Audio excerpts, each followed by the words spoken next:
Hello, everyone, and welcome again to another episode of M365 Voice. My name is Mike Maralani. I'm Sarah Hazy. And I'm Antonio Maya. And in this episode, we'd like to discuss the accessibility topic. And we have Sarah, you have been working quite a bit on this topic and presenting about it. It will be awesome. It would be great if you can share some of the knowledge with us and the audience as well. I just absolutely love learning about the accessibility features, and many of them that I'm going to share, and I'm hoping we can do other episodes about accessibility as well. Many of them are things that I either used before or had no awareness of that are just incredibly cool. So I think for today, we were going to talk about some accessibility features that relate to either captioning and transcripts, and making sure that content is accessible to everyone. And the amazing thing about these accessibility features is how many of them that I use and that I know other people use every day. And that might be people who have some kind of a specific accessibility need, but it can also be used by everyone. Great example, when I watch Netflix or Amazon Prime, I have closed captioning turned on when I watch everything. I don't know if you do, but I love having it. I don't need it for hearing, but I love having closed captioning on because it just is enriching. I have it turned on in part because of hearing. No, same thing. We always have it turned on. It's a way sometimes you're not listening properly or there's too many noises around you, then the closed caption for us is perfect. Yeah. So the first one that I was going to talk about was Teams meeting captions. So Microsoft Teams has the ability for everyone who joins a meeting to turn on closed captioning in the meeting. And that closed captioning is done automatically by the Microsoft Automatic Speech Recognition Service. And Mike, if you were to turn on closed captioning during this meeting, you would see the captions. Antonio and I would not see them. We would not even know that you had turned on closed captioning. Correct. So it's a per user feature. It doesn't save the captions after the meeting. So it's not like a transcript. It's only giving you the captions live for what's actually being said during the meeting. And again, you turn it off. Antonio, you can turn it on or off, or I can turn it on and off. And you can do it per meeting, or you can basically turn it on and then have it automatically come on for every Teams meeting that you join. And I think you don't have to specify the input language in the closed captioning. So if you are talking here about in the government of Canada, when we do a lot of meetings, you have sometimes the meetings in bilingual English and French. So when you turn on the closed captioning, you don't have to specify the actual input language. So whatever language the person is speaking, it will automatically capture. There are multiple language options available. So for a lot of these, I'll give you the choice. I can share my screen and show examples of some of these, but this one it's really easy to turn on. When you're in a meeting, you just go to the More drop down, you go to Settings and Accessibility, and then it's just a captions box. Very easy to turn on. You can always Google or Bing the instructions on how to get to it in the settings for the meeting. But like I said, it's very helpful, and the captions are not saved. So Antonio, we talk a lot about transcripts and how that's got to be a very specific choice on the part of companies, because transcripts can be found to be required for legal record holder compliance, but closed captions aren't stored. They're live and then gone. So it doesn't require you to turn on transcription to use live captions. That's good. Okay. In fact, I can confirm in tenants that I've worked in where transcription is off, closed captioning still works.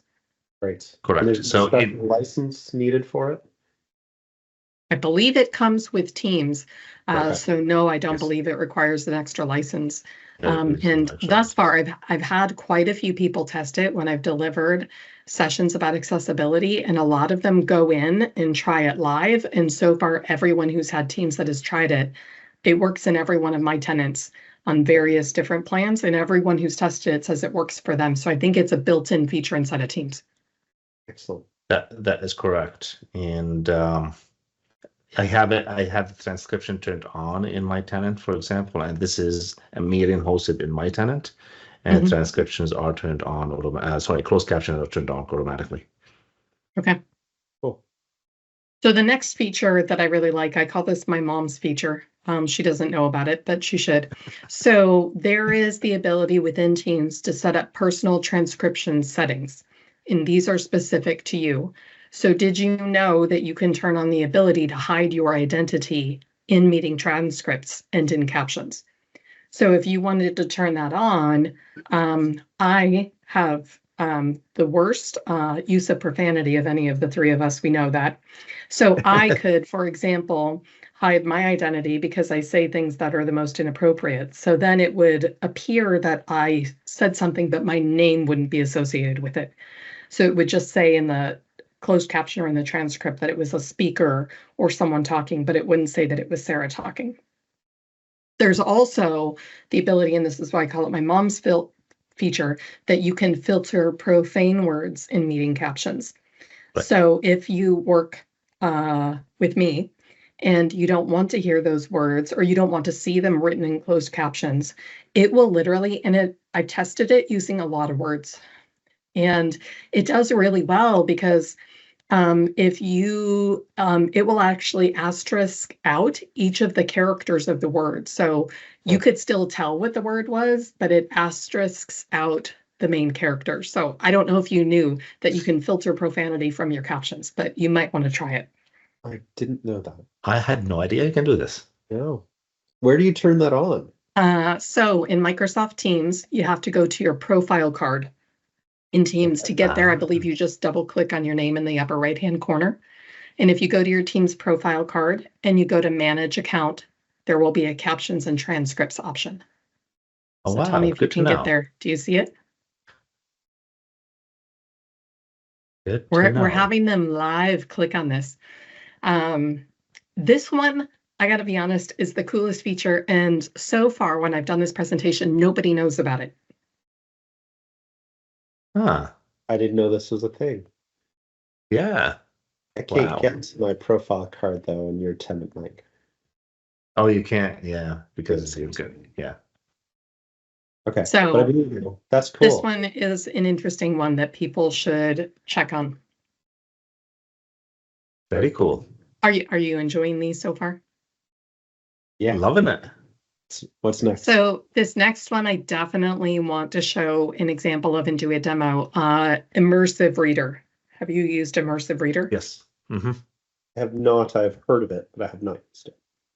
So Immersive Reader is an intelligent screen reader, and it's available in all over M365 Teams, Outlook, OneNote, SharePoint pages, Microsoft Word, even Edge browser pages. You can use Immersive Reader, and if you remember the kids videos where they have the bouncing balls over the words that like bounce over words and it improves reading comprehension, it's basically like that, but it will also read you the text out loud. And you can make the font large or small. It has over 30 different languages that you can actually display text and go between 30 different languages. You can speed it up or slow it down. So I'm actually going to show it if you are good with that. And we'll take a look at a live example. So I'm going to share my screen. And I'm going to try and turn on the background sound and we'll see if you all can hear it. So what I am sharing, let me know. Not that. It's working on it. I promise. There we go. Can you see Microsoft Teams? Yes. Yes.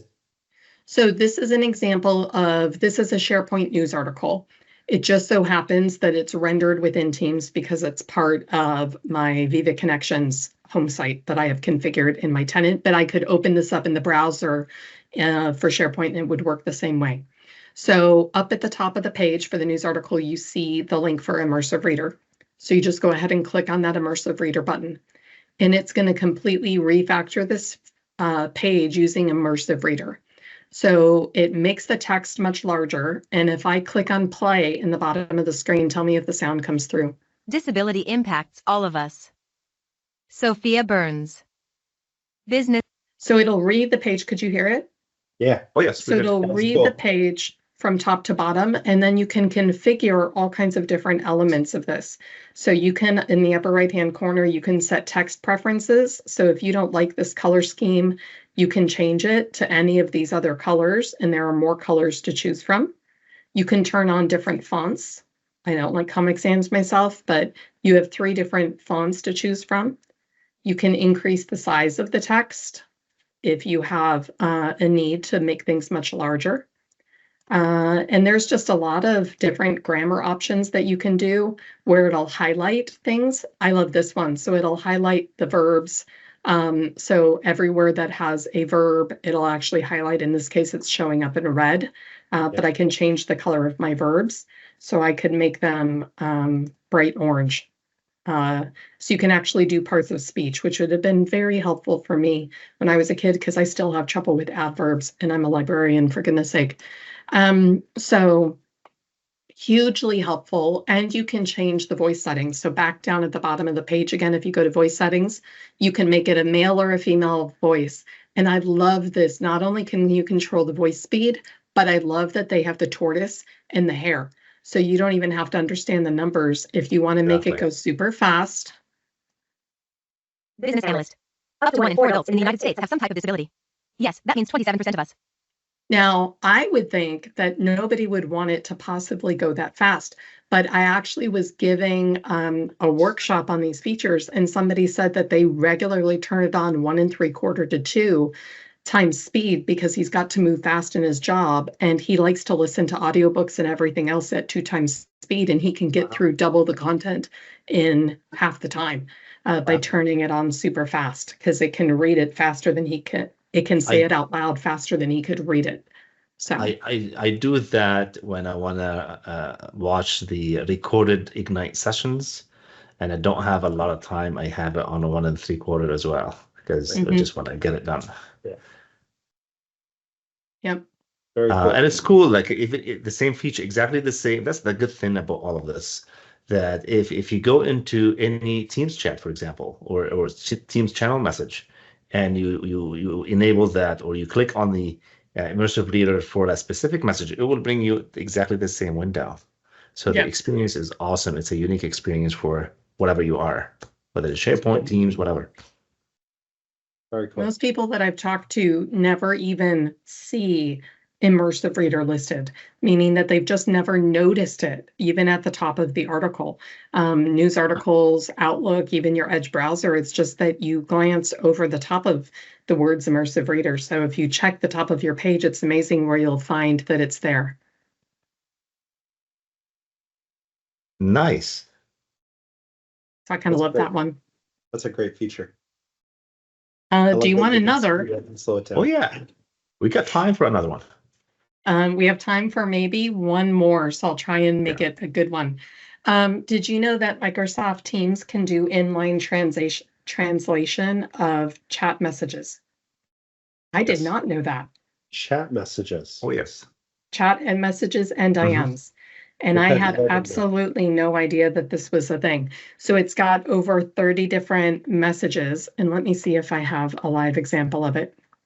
It's got over 30 different languages that it can automatically translate between. Let me see if I have an example. I do have an example. That's lucky. It does a pretty good job, actually. Well, you speak multiple languages, Mike, so you would know better than I. So in this case, you can see that I have an IM conversation going with Kevin Weber, who sent me a message that is not in English. So if I want to hover over that Teams IM message and click on the ellipses here, and I think it's under more actions, there is the ability to translate that message, and it will translate the message. And then it gives me, can you see this little squiggly icon over the top of the message? That is telling me that it was translated from Spanish. So that's a visual indicator that it's been translated, but it'll translate it right there for you. Nice. And that works in any chat messages, whether it's a chat or a Teams channel post, it's the same experience. I didn't know that Wouldn't you had this be an useful? individual channel message, individual chat message. Yeah. Wouldn't this be useful in Canada where you, I know that in many areas of Canada, French may be the language that's used for many companies, but if you're working with someone who doesn't speak French and they send you an IM that's in French, you could actually translate it to English. Yeah, Exactly. absolutely. Especially in government. And years ago, I worked in a consulting company in Quebec where I had people on my team whose first language was French and they preferred to communicate in French. So I happen to speak French and understand French, but at the time, this would have been helpful for written messages to be able to just on the message, click on it and translate. Exactly. That'd be helpful for them to translate my stuff to French. Although I can speak French, I'm not great at writing it, and my first language is English when it comes to that. Exactly. That's really cool. It has happened not a few months ago. It's very, very similar. We are in a meeting and it was someone had to speak in English and they are francophones. So I asked them to type the message in French and I did the translation. I understood actually the actual because I know French as well. So I understood it, but I just showed them that how they can do it. So it's very, very helpful. Yeah. So those are a smattering of features around captions and transcriptions, but the more that I have researched and learned about these accessibility features, it's frankly, I think, my favorite thing to present on now. So I'm going to plant the seed that I'd like to come back and talk about other areas and categories of accessibility features, because there's so many more that we don't even know about or have forgotten are there. Absolutely. Yeah, there's a lot of hidden features that a lot of people don't know about. So it will be definitely another episodes with you, with everyone. And Sarah will be relying on you to show us more goodies. Yeah. So Sarah, how many did you do today? Can you just list them off just as a kind of a repeat? So today, ones that I covered, I have to look over here at my notes. So we talked about the personalized captions in team meetings, the closed captioning that you can turn on. We talked about your personal transcription settings. That's the filter for profanity and identity. We talked about Immersive Reader. Yep. That's 3. And then we talked about inline translation in Microsoft Teams. So we did 4 of the what I call captions and transcripts features. So we covered 4 in this episode. Okay, and we will surprise our audience sometimes in the next few episodes about the more accessibility features that Sarah is going to share with us. Awesome. Well, that was the very, very beneficial couple of things I did not know as well. So thank you. It was a very good topic today. Nice to see you again, everybody. Have a good one. See you next time. All right. Bye-bye.